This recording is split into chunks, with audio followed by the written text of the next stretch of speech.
All right, we are now live. Awesome. All right, I'm seeing if we have anybody popping on. Give it just a minute or so.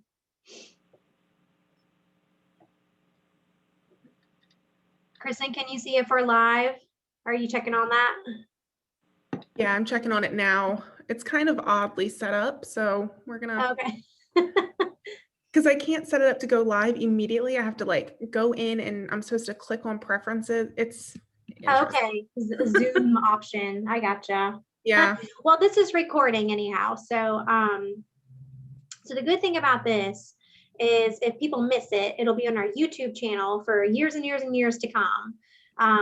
And everybody can view it, at their leisure if they miss it, or go back on our Facebook if it's live because it'll be saved as a video, I guess. And then be able to watch it there. So all right, well, let's go ahead and get started. Good afternoon, everyone. My name is Jessica Healy, and I'm the president for the Isle of Wight Chamber of Commerce. I am so excited to be here today with all these lovely people up here to talk about preparing your child for graduation. So if you're new to Macchiato Chats, this was not my idea. I'm not going to take credit for it. This was actually Keith Compton with Edward Jones. He came to us and was really looking for a good platform to bring some resources and information to our local community on a variety of different topics. And I really should have looked to see which one, how far we have come and what number this is. But we've been doing them for about a year now. And we've had a variety of different topics from education. I know we've talked about that before, to investing in the market, just a wide variety, health, wellness. So we're not, strictly business topic driven, but really just topics that help our community, help our businesses in their everyday life. So I want to introduce our speakers that are here with us today. Of course, we have Keith Compton, financial advisor with Edward Jones in the Carrollton office. Good morning, Keith. Good morning. All So right, excited to be with you again. Always, always. You're our standing host. And then we have Jeffrey Scott with us, financial advisor with Edward Jones at the Smithfield office. Good morning, Jeffrey. Morning. Good afternoon, to see you. Whatever it is. Yep, something. Hey, I have my coffee. We didn't talk about that part of our macchiato chat. And we also have Meredith Cowley, guidance counselor for Hampton Christian Academy. Good morning, Meredith. Hello. Thank you for having me. You're welcome. Thank you for being with us. You are our guest today as you bring all the knowledge from a guidance counselor's perspective of what we need to do to prepare our students for that second level of learning after high school. And I also want to introduce Kristen Marchant. She is our media and programs coordinator with the Isle of Wight Chamber. And she is here with us to make sure that we don't goof up and mess something up on the Zoom. So wonderful. Well, again, this is Macchiato Chat. We do it midday, so you can get that second cup of coffee going. And anytime I have an excuse to get Cure coffee, I am there. So I hope everybody's filled up with their beverage of choice this morning. And I'm going to go ahead and turn it over to Keith, as you're really my co-host for these things. So take it away. Well, thank you so very much, Jessica and Kristen, and really, it's the Isle of Wight Chamber of Commerce that is trying to make sure we get out information that's relevant, timely, and useful for our community. So thank you for being that wonderful spot where we can all go to, we can ask questions, we can query about what's happening, what's going on in the Isle of Wight community. And thank you for allowing Jeffrey and I to be here from Edward Jones, both in the Carrollton office and the Smithfield office, to bring these topics to you all. And again, it was your willingness to do this that allowed this to happen.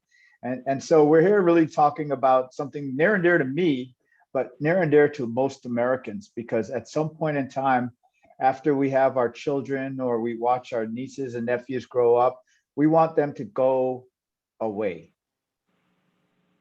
We want them to go to school and be better than we were, whatever that school form may take. And one of the things that we know for doing our business, and Jeffrey can agree, is that that is an expensive proposition sometimes if you're not prepared. And so it's such an awesome opportunity for us to have Meredith with us from Hampton Christian Academy. And again, my kids go to that school, And so there's several other families in Isle of Wight that go to that school, that attend that school as well.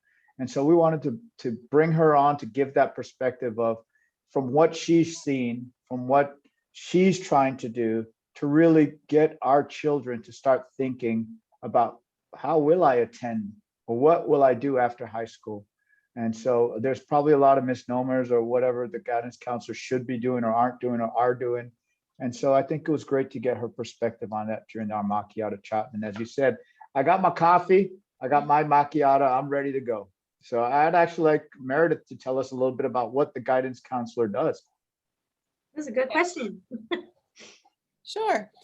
So one thing that I really try to focus on is to make sure that all the students are on track for the highest potential that they have for each individual student. So in the middle school, I try to make sure that they are in the correct math class and taking the correct foreign languages and starting to look at testing such as the early PSAT testing and things like that, just to make sure that they are starting to focus on college even in middle school.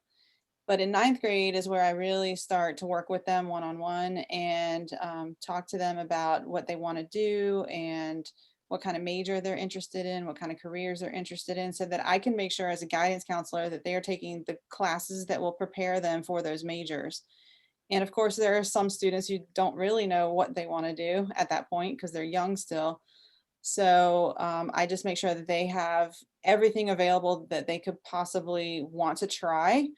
And I try to encourage them to take as many classes in high school as they possibly can and at the highest levels. So go through physics and pre-cal and calculus and as many classes as they possibly can. So just in case they decide to go into engineering or medicine or whatever field that they're looking at, that they have that foundation there for them.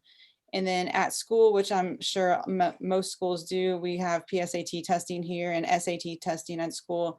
And so I try to encourage them all to take it as many times as possible, because what the SAT does is a super score, which means that if you take the test once and you get a score for the verbal portion and then for the math portion, the next time you take the test, they'll take the highest of either of the two tests in both of the categories and put them together as your total score.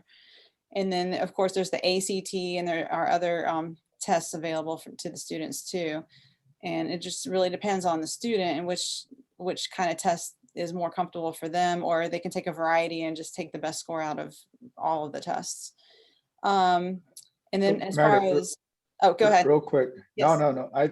What you said there is some really important stuff. I didn't even know the SAT did that. I don't think a lot of our parents knew that.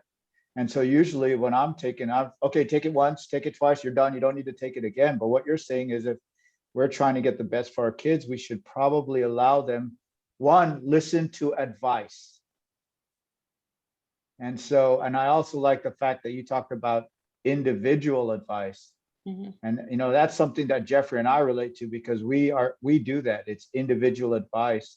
Mm-hmm. And wow, middle school, that's a lot earlier than I was thinking. Right. And another thing that we do here, which I know a few other schools do, is we have dual enrollment opportunities in our school. And so in order for them to be able to take those dual enrollment classes, they do have to test into them. So that's another reason why they need to start taking their tests early. And dual enrollment is becoming more and more popular, even more popular than AP in a lot of ways, because it is the actual college class versus the AP classes. You would have to take a test and test into it, and the college would have to accept those scores. So we offer a lot of dual enrollment classes, but before they can take those classes, they have to actually have a certain GPA cumulative average, but also have a certain score on the SATs, or if it's an individual college, it's requiring a certain test to test into it. So those are some other things. So we start encouraging the juniors to start taking the SAT, to go ahead and have one test under their belt, and then again, maybe at the end of the junior year to take it again. That way they have kind of an understanding of where they're at to be able to get into those dual enrollment classes. And then one-on-one, I counsel with them with whatever college that they're looking at, because certain colleges will have certain requirements, and we're looking at general requirements as far as what classes to take for dual enrollment. Because, you know, if you're going into a certain program, you may not necessarily need to take dual enrollment chemistry, for example, because that might not apply to an English major. So it's really one-on-one and what those students are interested in. And I'm finding that because we've been talking about it now for several years, the younger students are now wanting to get ahead and take things in the summer and then open up their schedule during their school year so that they can take college classes.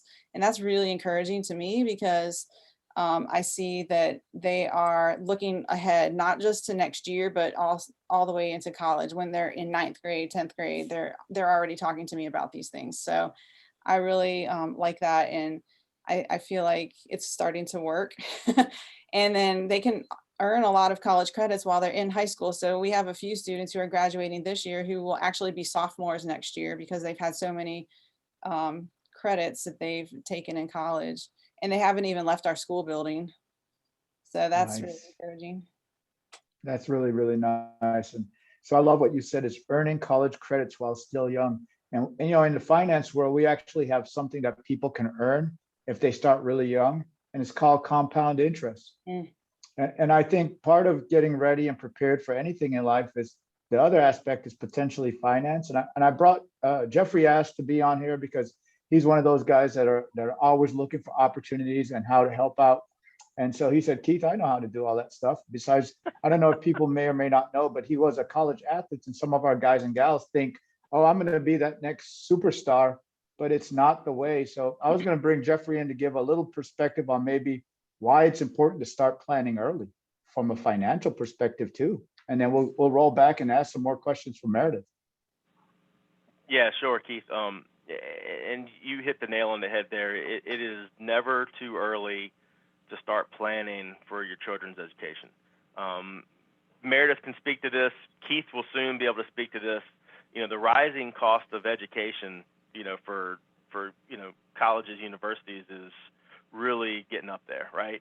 And there's a breakdown. So typically, public institutions are a little bit less than versus your private schools out there.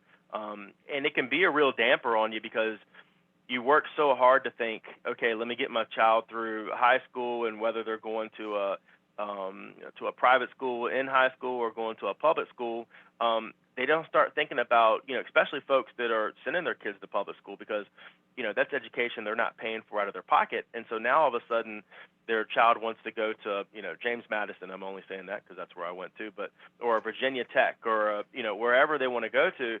And it's, wow, now I have a, you know, $10,000 to $20,000 bill that we got to figure out how to get them paid for. And so planning early is always a crucial step in that process. And what we typically like to tell folks is let's sit down and let's build an individualized plan specifically for you, because there is no one way that we go about doing these sorts of things. There is no you know, we're going to do the same for Jessica, Kristen, and Meredith when you come and you speak to you know, someone here at Edward Jones.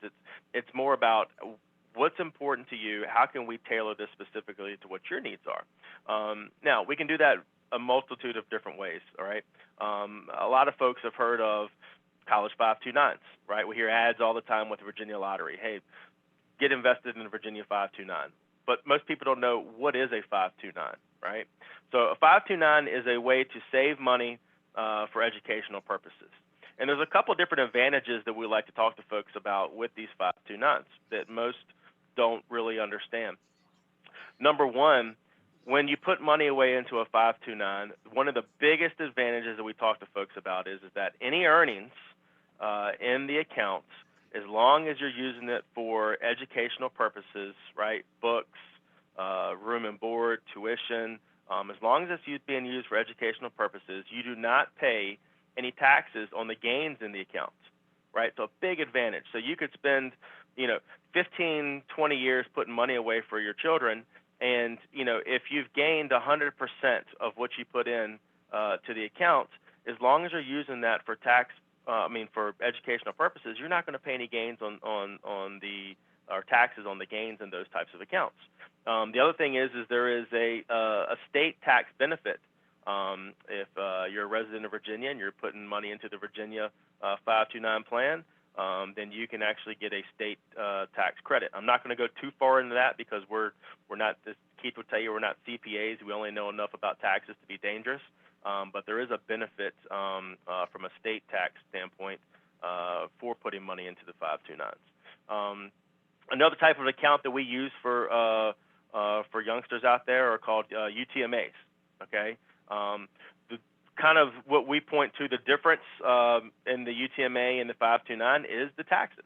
In a UTMA account, you are subject to taxes on gains in the account, and typically there is what we call an age of termination, and that is either 18 or 21, and we can kind of decide, you can kind of decide, at what age will this no longer be a custodian account that the parent is an owner of, and it will turn over to that child when they reach adulthood, and that can be chosen at either age 18 or 21.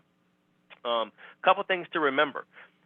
Because you put money away into a 529 does not mean that later on in life it can't be used for non-educational purposes, right? That's the biggest thing out there. Well, if I put money into a 529, I'm only going to be able to use that for school. Well, that's not necessarily true. The advantage for using it for school is the fact that you won't have to pay the taxes on the gains. If you decide that you've put the money away, because we don't know what our children are doing when they're 3, 4, 5 years old. I got a 6-month-old out there. I have no idea what he's going to be interested in 17 years from now. But we are planning for that. And if he decides that he's not going to go to school, or he's going to whatever happens with him, if we have a 529 account and he doesn't go to school, we can still turn that into an account for him, but he'll be eligible to have to pay taxes on earnings in the account when that money's pulled out, right? So what I try to talk to folks, the benefit is that, if you go the 529 route, we can kind of go two separate ways in terms of how the money needs to be used at some point later in life. And so that is a real advantage there. So again, the biggest importance, go ahead. Hold on right there, Jeffrey. I think finish that point, because you're going to say the biggest advantage is. I was going to say what I was going to there is that no matter which direction that you decide, or we help you decide is best, the number one thing is to talk to somebody, get a plan in place, right? Yeah. Use our expertise to be able to help point you in the right direction, right? And I tell this to folks all the time, no one out there, stayed in the Holiday Inn Express and is expecting you to all of a sudden figure out how to, be an advisor on your own and figure out how to pay for your child's education. Let us help lead and direct you in the right direction. Absolutely. And that's why we're very fortunate that Meredith is able to do that for our kids. I mean, just the opportunity to have someone besides mom or dad leading on you to think about where you're going. And would like to know from Meredith's perspective how some of those middle school conversations go and evolve to where they're in high school, and then maybe some of the dispatches to home that we should be paying attention to as parents. Well, I think with middle school, it's more making sure that they are getting everything they can out of their education and making the grades that they can, encouraging them to keep their grades in their classes as high as possible, and taking as many accelerated classes as they can handle. Some can handle more than others, and that's okay. But starting in 9th grade, well, actually, starting any high school classes that they take in middle school, which would be like Algebra 1, geometry, languages, things like that they take in middle school, they're high school credits. So they count. And I make sure that they know that it's on your transcript forever. I have alumni coming back who graduated in the 1980s wanting their high school transcript. So, I mean, these grades follow you everywhere. And so when you're young, especially 8th, 9th, 7th, 8th, 9th grade, taking high school classes, you're not thinking that this is going to follow you forever, but it does. And every single year I have seniors who look back and they say, I wish I did better in 9th grade English, and I wish I had studied more in this class or that class. And, you know, they always regret the grades that they got, not because they didn't know the material, but because they didn't put the effort into it and didn't study the way that they should. And I always try to get some of the older kids to go into the younger classes and speak to them and say, hey, can you tell them what you just told me? You know, Right. you wished that you had listened to this teacher, and you wish that you had done your homework and things like that, because that all affects, you know, your final GPA when you graduate from high school. And speaking to the financial part, I have students going in different routes. I have some students who join the military so that their education can be paid for. I have some students who choose to do 2+2, which is they go to Thomas Nelson or another community college in Virginia, and they go there for 1 or 2 years, depending on how many college credits they have accumulated in high school, and then transfer to another 4-year college in Virginia. They have a partnership with the community colleges in Virginia. And so that's a good financial decision to pay off the first 2 years and then just get a loan for the last 2 years, or try to get scholarships. So there's a lot of different routes. And then we have students who are making decisions based on what kind of scholarships that they have or what kind of financial aid they can get. So Right. there's, Right. There's a lot of different avenues to take, and I think the important thing is finding the right one that fits for you. You know. right. And that's right, Meredith, because we know that basically it's either financial or financial need, merit base, or savings, or loans, really, to get them there. But it goes all the way back to what you said. So that's 5 years of pre-planning if I'm a 7th grader to get to high school, and then the 4 years of a regular college. But if I'm doing things in advance, you know, like if I'm taking accelerated grades, and then you mentioned something, the grades are important. And so I'm going to flip that by something Jeffrey mentioned about what Edward Jones does, right, Jeffrey? Is we have this wonderful company that helps us to identify what investments make sense for people, and they actually make sure they make the grade. And so when you're sitting down and talking to Jeffrey about what your goals are, he has a plethora of things that have already made the grade to allow you to make your goal, so that you do get that 4.0 GPA when you graduate, and that you can do that. So tell me a little bit about that, Jeffrey, if you don't mind. Yeah. So you know, as Keith said, it's once you are working, you know, with a company like Edward Jones, I know specifically for us, we're going to create that plan. Okay, we're going to put it in the process, and then we're going to track what's happening, right? So it's not just, okay, you know, put your money into a 529 and then we'll see you in 18 years. Doesn't work like that, right? We're going to constantly be tracking, because we're going to have a goal out there. We're not just going to go into this saying, put money away and we don't know how much we're trying to get to, right? I mean, we're gonna set a goal out there. How much money are we trying to set aside for the educational purpose? And so we're gonna continue to track that over from 1 year to the next. And we're going to be constantly working with, you know, we work with a lot of product partners out there, right? So when you get into these plans, they're being managed by product partners that we work with to make sure that we're putting the investment in the best fund or investment that's going to work to help maximize what folks are putting away, because we want to be able to put away and maximize what we can do.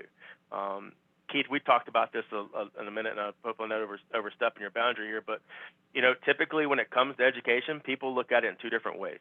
We're going to save money or we're going to borrow money, right? Yeah. That's typically how it works. We're going to save money or we're going to borrow money. We could sit down with you and kind of go through the route of why we think saving money is going to end up saving you less money over time. Because when you borrow money, as we know, you got to pay it back, right?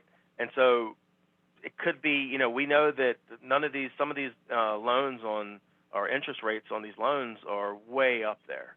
So if we're able to earn you this money right? Why do you want to borrow something that you have to end up paying back on and cost you more over time? And that's why it's important to come and develop a plan. Again, it doesn't work for everybody, right? We got to figure out what's going to work best, and it's all about, obviously, we don't want you to be putting money away into your child's 529 if you can't afford to be living within your budget, right? We don't want to take away food on the table because we're concerned with putting money away for college that, could happen 16, 17, 18 years from now, right? So that's why we really work hard to figure out, within your means, what can we do to help? I love that, Jeffrey. And I think it goes back to what Mrs. Cowley said, what Meredith said, is we're looking at each person. And so why the guidance counselor is important is because it's that advice. And so Meredith, you mentioned there's several folks that have called back and they're looking fondly back saying, Mal, I wish I paid attention to you. And so I think one of the terms I've heard is FAFSA. How does the guidance counselor help us with understanding that FAFSA term? I mean, we heard 529, which means savings, but then FAFSA, as Jeffrey alluded to, is that term I guess the government uses to help us with loans. Mm-hmm. Yeah, it's a need-based financial aid from the government. And I don't really have a lot to do with it except encouraging students who are looking for financial aid to pursue that if that's right for them. Okay. Okay, got it. And so, Hey, Keith. Yes, sir. Just to interject on something here when it comes to Meredith and her role that I wanted to kind of comment on. For you folks out there that have not gotten to know your guidance counselor, do it, right? So when I know when you go off to school, most of you are going to have probably, it won't be called guidance counselor, but it'll be called an academic advisor, right? And that'll be one of your best friends when you go off to school, because their role is just what Meredith is doing for you from a high school standpoint. They're going to sit down with you, try to help you figure out what direction that you want to take when it comes to your education, and help you select and choose what classes you need in order to fulfill whatever goal it is in order to come away with the degree that you're looking for.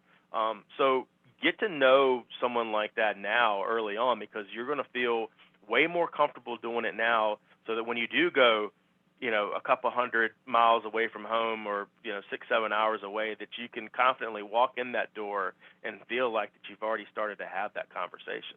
I know for the folks in the Alawite County area, right, whether you're going to Hampton Christian, Alawite Academy, Windsor High School, Smithfield High School, Nansman, Suffolk, wherever that may be, they're small schools, right? So for me, going to Alawite Academy, I had a really small class. I go to a school of JMU, and I walk into class one day, and I look down, and we're in this huge auditorium, and I'm like, what did I just get myself into? And so being able to go see my academic advisor actually helped me alleviate some of that stress, that happened there, because she could just kind of give me, I didn't, other than my hallmates, I didn't know anyone else. I didn't know any other faculty that I could just kind of go have that chat with that I was able to do in high school. I didn't have that coach that I could go talk with that I could do when I was in high school. So having that academic advisor, which is basically the role, in just a different meaning, that guidance counselor, academic advisor, when you go off to college, is going to be really helpful to get to know them, because they're going to help in numerous ways. And another comment about what you just said, it's important for the students, especially seniors, once they know what college that they are going to be attending, to go ahead and form those relationships while they're in high school. Because I have some students who already know who their academic advisors are right now, and they're already talking to them right now about which classes they should take and their major and different things like that. And if there's a question that comes up, they feel free and comfortable talking to someone at the school already. So that is a very important aspect, because I'm just the bridge between high school and college, and I'm just trying to help you get there. But it really is a relationship between the student and the school, not really me and the school. So part of my job is to help them form that relationship with the college. Sure. Yeah, they're trying to achieve their dreams. And so you're giving them advice to allow those dreams to start taking root. And likewise, we do that with so many different folks is helping them see their dreams and then take the route to those dreams. And so that's fantastic. I think Jessica and Kristen, we've talked for about 30 minutes, so I wanted to see if there's some questions from the field for us. All right, does anybody have any questions? See if we get anything. I haven't seen anything popped up in my chat or anything. Everything was so thorough, though. I learned a lot from all of you. Everything was explained so well. So I know I personally do not have any questions right now, but as my little guy starts getting up there in 10, 12 years, I know I'll start having some questions. I don't see anything. So I will say Edward Jones does have an education calculator at www.edwardjones.com. So there's an education calculator on there that you can do it. But again, the other thing I would say is, you know, what, just like Meredith says, once your child reaches that middle school, reach out to your guidance counselor. You know, make sure that you can have that conversation and know that that guidance counselor has your child's best interests at heart. And the fact that at HCA, they look at it as each individual student, it's worth definitely that look to see how can I get my child to that next level. And if this is the type of support and advice my child's getting, it's worth it to have that conversation. Yeah. So also just a quick note, I not only have I been an advisor here with Edward Jones, but I was telling the group earlier that before this, I worked for a college baseball team for summer college baseball team for 12 years as a GM, and now I actually coach some high school baseball at Isle White Academy. You know, you parents out there that are listening, I know we have a lot of student athletes out there, right? Your children play sports and they're really involved from that standpoint. Please, and we stress this every day in the high school level, varsity level, don't let the sports get in the way of making sure that your grades are up to par. Because as we know, there is a very, very, very small number of kids that actually go on to play collegiately, and even more so to go on to collect a paycheck for playing sports, right? So at some point in life, you're going to have to fall back on your education and able to create an income for your family. So make sure that you're staying on top, because you can't, there is no hit the reset button when you get to be in that 11th and 12th grade, right? You can't go back and redo classes that you took in the 9th and 10th grade that might, you know, hang over you from a GPA standpoint and what school you might want to go to. So stay on top of that now, because, you know, we see commercials out there all the time that NCAA puts out there. You know, there's only a small percentage that actually go on, and the rest of you, I hope they put out there, go get your grades and make sure that you're prepared for the rest of your life. So just make sure that you're doing that. You know, don't let, while I know it's important, yes, and it's great, the athletic part of being a student athlete in high school is awesome. Just make sure the grades come with it. Awesome. Well, I have one more. Yeah, go ahead. Please. Just to kind of piggyback on what he was saying. So I've noticed that about the sports, but also students with jobs, once they get their license and they get a job, like a part-time job, sometimes that gets in the way of their studies. And so I would just encourage the parents to just be mindful of that. Some students can handle having a job while they're in school, but others maybe on the weekends or, you know, during the breaks or something like that. But, you know, this every night staying up till 11 o'clock working fast food, you know, it's getting in the way of some of the students in their studies. Wow. Brilliant. So really it's advice and listening to trusted advice. And so both Meredith from HCA, Edward Jones, Carrollton, Smithfield, what we care about is each person. And I think I might steal some of Jessica's thunder a little bit by saying, Meredith, can you tell us how to get a hold of you or get a hold of HCA and learn more about what you guys do and how you individually prepare our children to take that next step?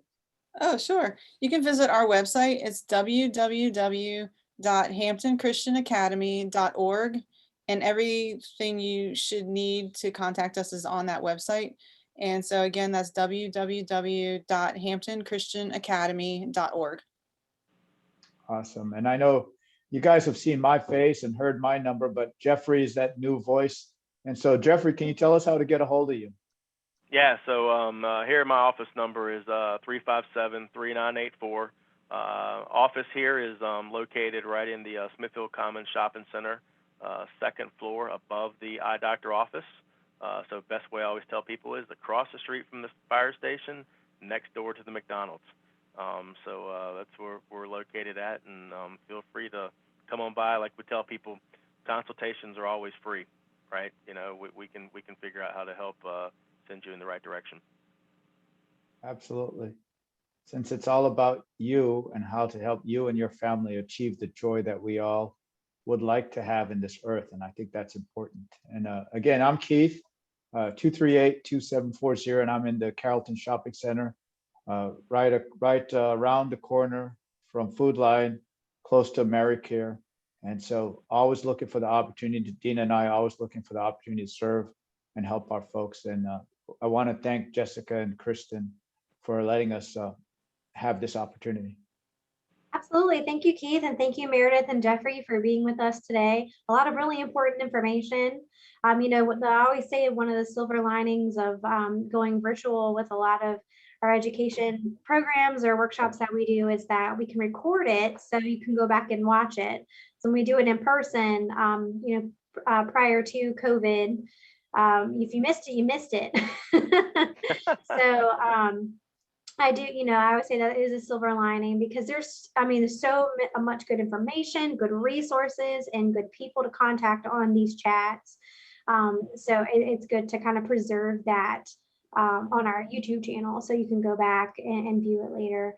But well, thank you so much, everyone. I don't have any questions that have popped up, but again, you can, Kristen, did it go live on Facebook? That's my whole thing I'm worried about today because that's a new feature we tried to do. Unfortunately, I could not get it to go live, but I will be posting the video up on Facebook following this, along with our YouTube information, our YouTube link, and any other additional information that we can get so that you can rewatch this. Awesome. Well, thank you, Kristen. And I'm going to do a little shameless plug myself. Kristen is actually sitting in our shared desk space at our new Hampton Hub co-working space that we have at our office. So our grand opening is April 28th. And if you haven't been following along, we have completely transformed our chamber building into what used to be just our office. It is now a co-working space where people can come and work during the day and get out of their kitchens and wherever they're at, you know, if they're teleworking. So yeah, we just finished that room. So Kristen's trying it out and looks like it's working pretty well. But if you want to visit our website, www.theisle.org or theisle.biz, either one, you can read a little more about the Hampton Hub. That's a fun project we've been working on for about a year. So I just said people were wondering where you were, Kristen. I'm going to let them know. So, but well, thank y'all so much. I won't hold you up any longer. We try to keep these to about 30 minutes or so you can get on with your day. But again, it was a pleasure hosting the chat again with you, Keith, and meeting you, Meredith, and having Jeffrey on as well. I see your cute little boy on Facebook all the time. But anyhow, thanks so much, guys. Y'all have a great day, and just look out for the link that Kristen will post, and then you can share to your own platforms. Thank Awesome. you. Thank you. Thank y'all. Have a great day. Take care. Have a great day.